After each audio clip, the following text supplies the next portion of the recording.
Drilling fluids touch just about everything in the drilling process. We're here to deconstruct the drilling process and drilling fluid concepts to provide a deeper understanding of our industry. In each episode, we'll share information, talk to interesting people, and maybe share a few stories along the way.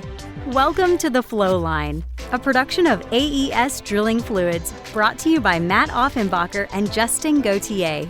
Hey everybody, welcome back to another episode of Flowline. Matt and I are here, loud and proud to be hosts, of course, but even more proud that it's Matt's birthday. Oh, well. So for those out there, wish him a big happy birthday. I don't know when this will be released, but it'll be after his birthday.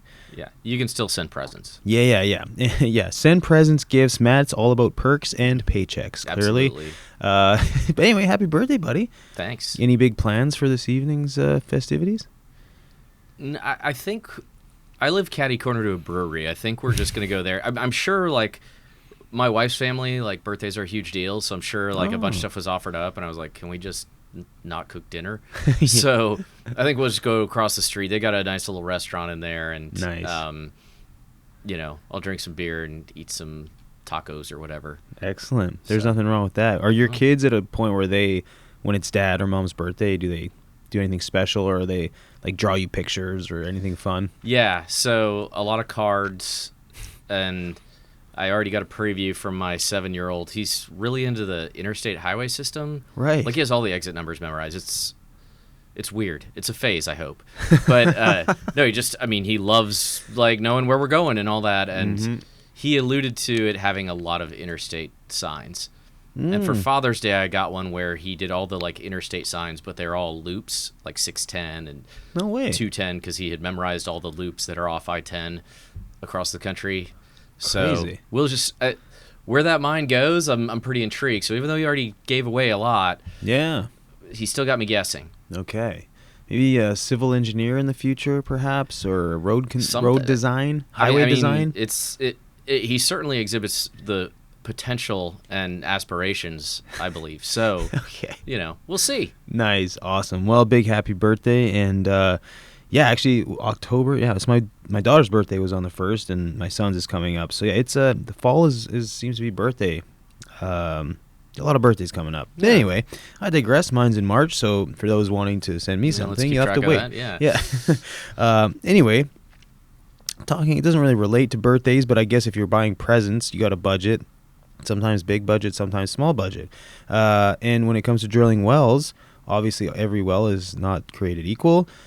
Some also require big budget, but then on the flip side, some require small budget. And so, Matt, kind of a cool idea, an interesting topic that we haven't really covered from this angle, but just talking about big budget versus small budget wells and sort of the difference, and then maybe, from our perspective, how we go about planning and designing well programs or mud programs for stuff like this. What do you think? Yeah. I was struck by this. I was at a IADC meeting, which was fabulous. It was discussion, Fred Dupriest, Paul Pastusik, John McPherson. I probably have his name wrong. But anyways, they had a great discussion on mechanical specific energy and, kind of drilling dynamic stuff that I thought was kind of cool. And I was talking to somebody about what they thought about it. And this guy's a drilling engineer. He's drilled wells all over the world, really high-tech, high-spec things. And he was like, well, I've got all this other data coming in. I was like, oh, we don't. And it was just one of those, okay, like, when we're trying to compare or have a conversation, it's like, okay, what's different when I say, well, I'm about to drill a well, and you're about to drill a well, and it turns out you're going to do it on a $1 million a day drill ship, and I'm going to do it on a, land rig in West Texas or something, like, what's different, sort of the compare and contrast on just how the well feels and how you plan around it. So yeah, no, that is interesting. Well, I think it really comes down to, if you've got a well coming up, how long is this thing going to take to plan, and how many people do need to be involved? So talk a little bit about the difference in the time to plan one versus the other. Well, I think, at least on our end, sometimes we'll find out within days of when the well is going to spud. Yeah. I know permitting and location prep happens before that, but wells get permitted in batch. There's a lot of there's a lot of other things that are sort of done that you can jump to this pad instead of this pad. Like customers do that all the time, and so we have to be really nimble. But at the same time, you think about like a major multi-million-dollar well in the Gulf of Mexico or in Alaska or something like that. They probably are, they're designing that well probably months in advance, sometimes 6 months ahead. Yeah. There's already upfront work, even more sometimes. I mean, I remember doing major wells where we were doing technical work 6 or probably a year ahead, 18 months ahead, in anticipation of the project starting. So we just had everything in a row. We had to get all our materials into the country, and so a lot of times when you're doing that planning, you get to pick whatever products you want, whereas a lot of these other ones, like, well, I would do this differently, but I can't get any of this to you because I didn't have enough notice. And so on land, we run into that occasionally where maybe there is a better solution, but there's just no way to get it. Where on kind of the more high spec, big budget wells, they're planning so far in advance that you're preparing for things and contingencies, and they're willing to pay to have it there.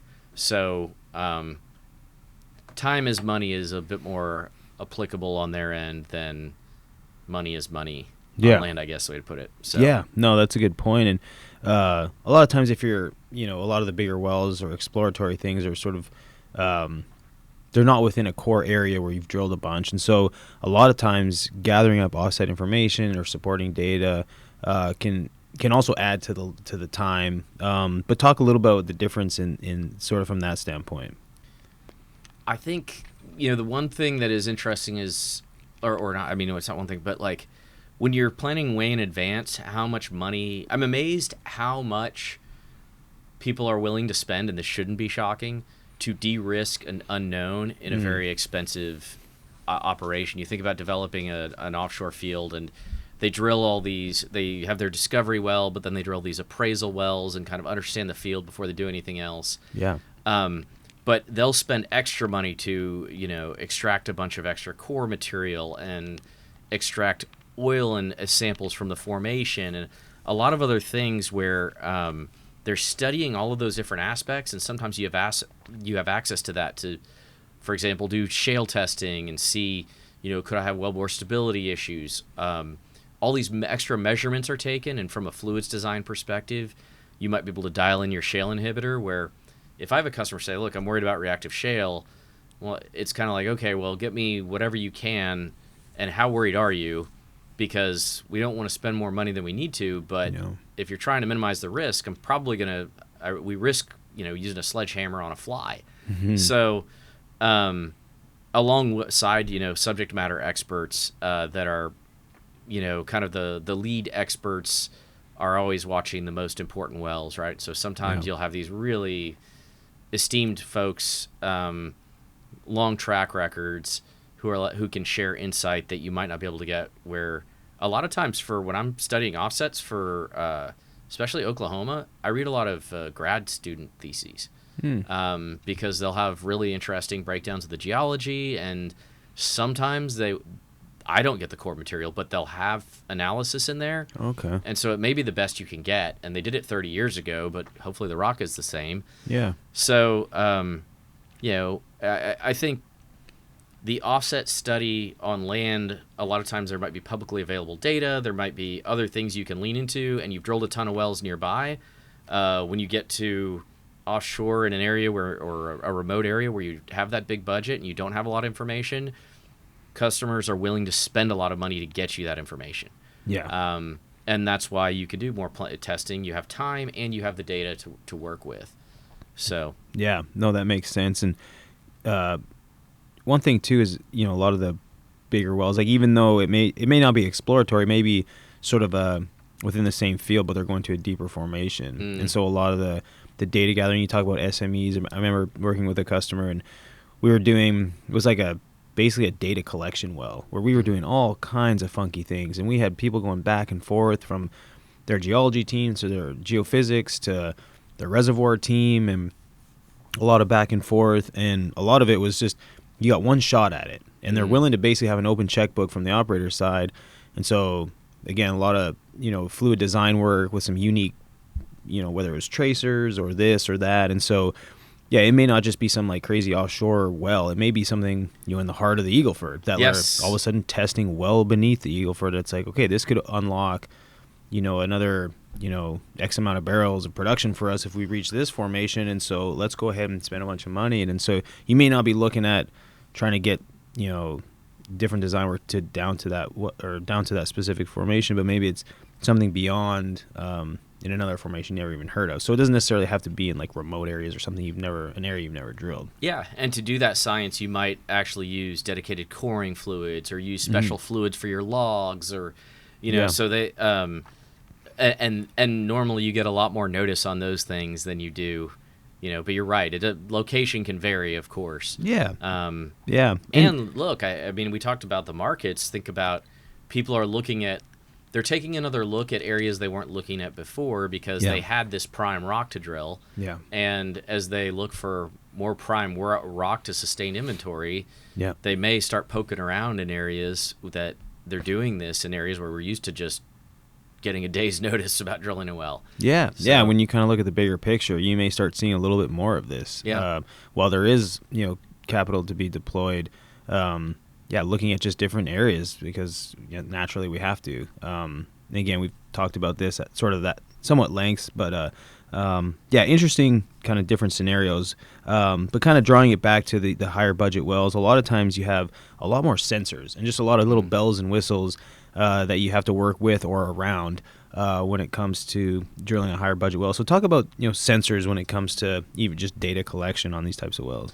I mean, a big thing is all the stuff you get in real time. I mean, I think we can electronic data recorders, and we get a lot of data in real time as far as what's happening on the rig, because even a conventional land rig has a lot of instruments it didn't have a few years ago, but things downhole like PWD for a fluids perspective of what is my actual ECD, not modeling it, but actually measuring it. Drilling mechanic concerns, those kinds of things.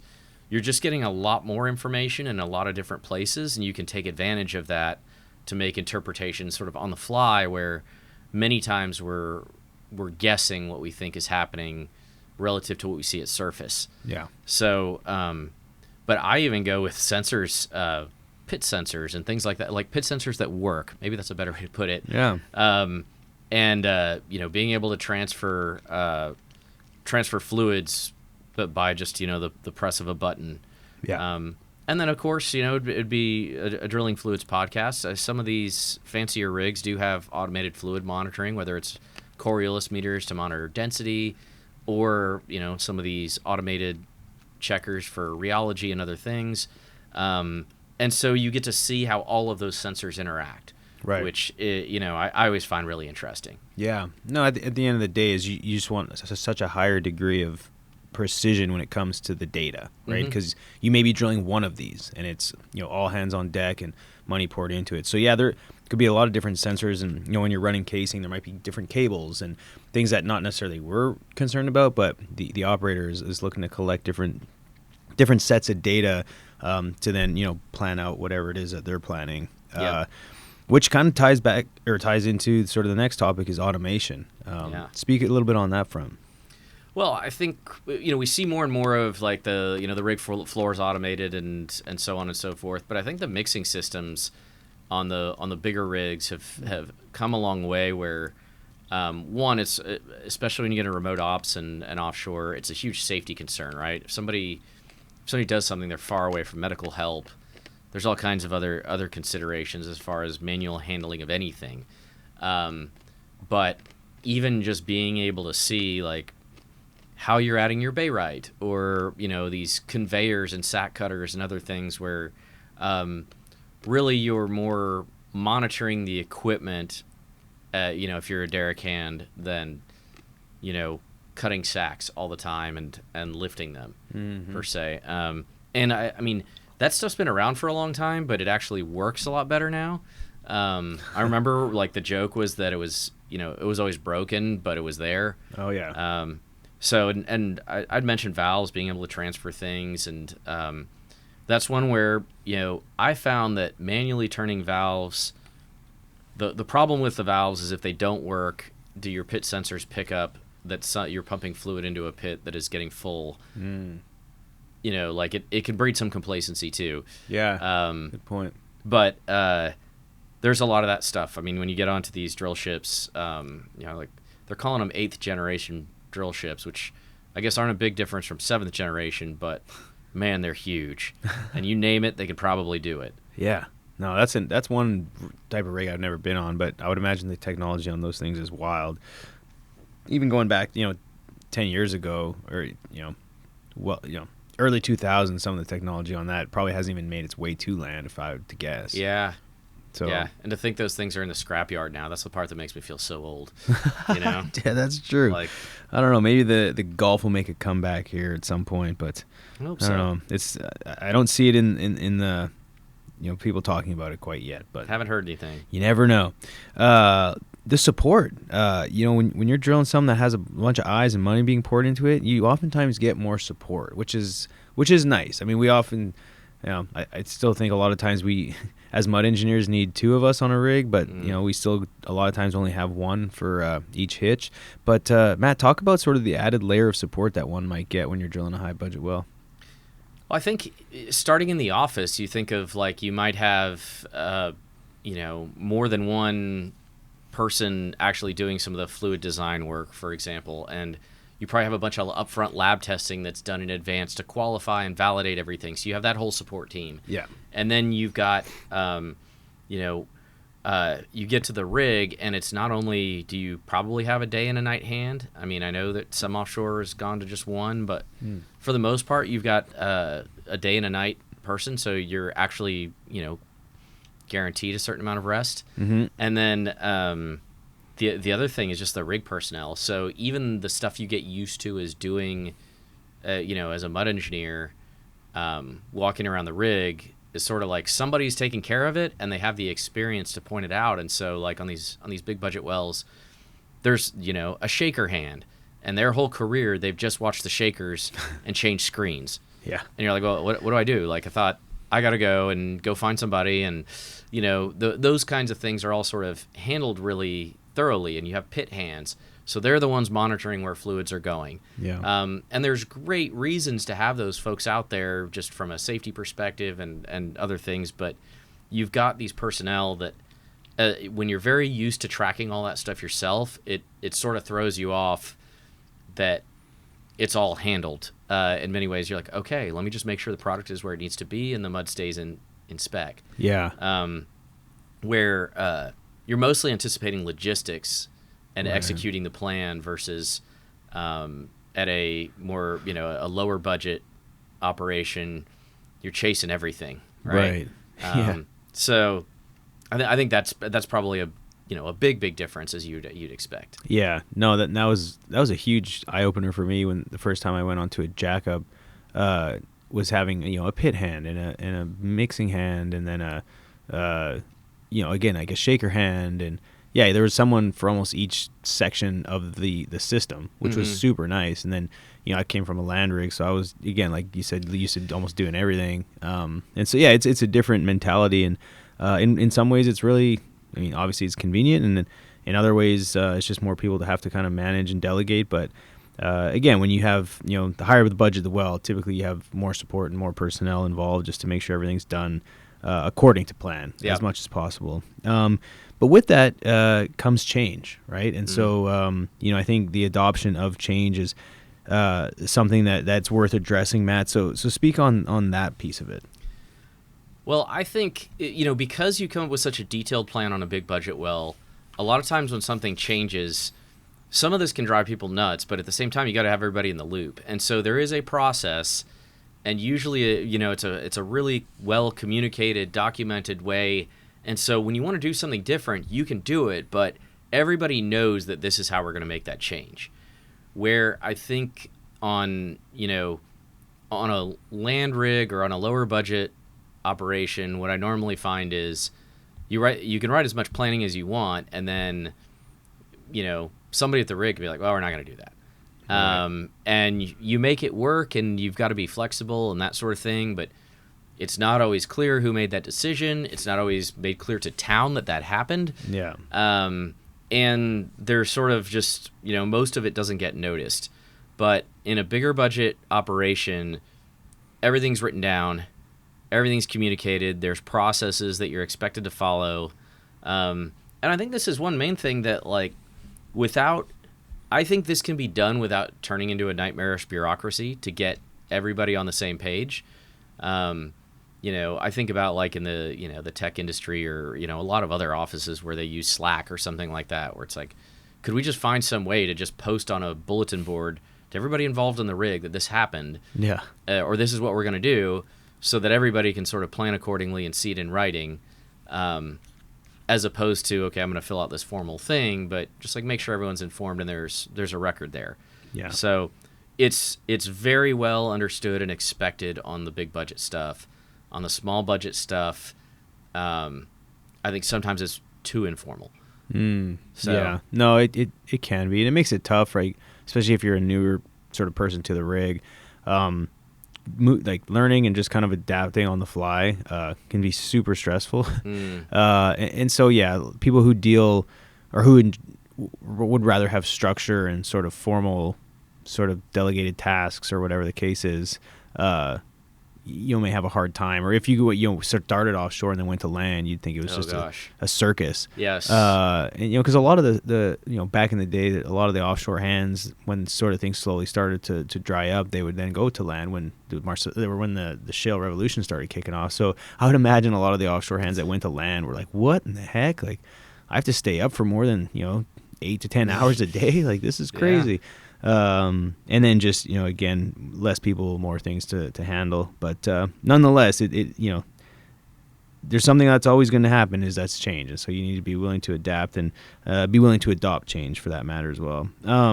Bridging the gaps, Matt, that you have an interesting note to kind of, tie this all together. Speak on that.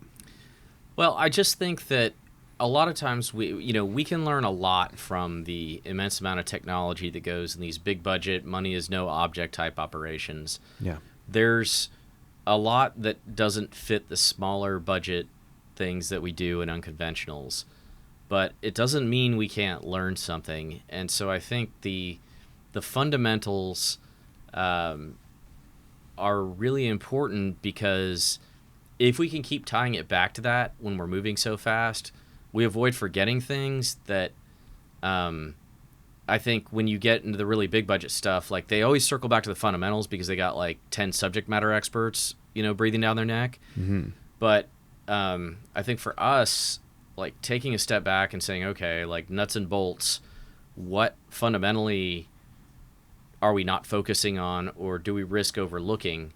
Because a lot of this stuff happens so fast, and we'll have really interesting conversations with customers about, like, hey, have you thought about this? And they're like, yes, absolutely.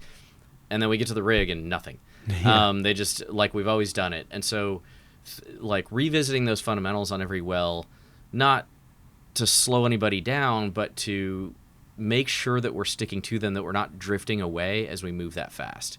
Because when you have 6 months of plan, everybody's talking about their SOPs. Everybody's talking about what's best in the context of what you're about to do. Right. But when we're boom, boom, boom, sometimes I think we miss the fundamentals because we go to habits, we go to whatever's easiest. And if we keep doing that without knowing why, or reflecting on why it, or not just why, but like the what behind it, we end up just sort of repeating things over and over again. And sometimes that drives inefficiency, it adds risk. And we may just fail to learn something that could materially improve our program. Yeah. So I guess that's sort of I think it's always nice to look at the, like, what is, if I had all the money in the world, what could I get? And then, okay, what practically do I need? And how can I kind of mimic some of those things as if I had all those resources? Yeah. And so I think, like, that's one thing with these SMEs, is a lot of it is they get a chance to be reminded of, like, these are the fundamentals of why we're doing this. Right. Stay focused on that, and we're going to do our engineering around that. Yeah. So I don't know. that's one of those. I hope our big budget offshore extreme environment folks can lend some things down to us, but we can also just like stick to what will what's going to benefit us the most when we're doing the lower budget programs. No, that's a great way to wrap that up. And so for the listeners out there, if you've been involved with both, would love to hear some feedback on any of these sort of topics that we discussed today.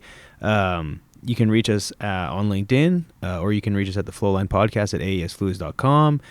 Be sure to check out the latest tech tip. Matt, do you want to describe the latest one that we released on YouTube real quick? It's about lubricity. Oh, yeah. So just hopefully some basic fundamentals. We hope to kind of push that a little bit more and help elevate the conversation. Yeah. So, yeah. No, that's great. And it's a quick AES drilling fluids search on YouTube gets you to the page. We've got several videos up there now. A lot of great tech tips. So if you're listening to this, unless you're driving or maybe you've got Siri can help you navigate to YouTube. Either way, when you get a chance, go to YouTube. Please check it out. And make a comment. Like it, share it. Again, it's a hot topic. I mean, there's a lot of folks always looking to steer towards water-based muds, and if you're starting to drill with water-based muds in the lateral, the lubricants, not lubricities, but lubricants are always a hot topic, and so continuing to educate and inform people on that, I think for us is extremely important. And with that said, folks, take care for now. Until next time, cheers. Take care. Thanks for listening. Please tune in next week for another exciting episode of the Flowline. And remember, may your returns always be full and your trips always smooth. Views expressed in this program belong to participants and not their employees. The program is for informational purposes only and cannot take the place of seeking professional advice. Copyright AES Drilling Fluids.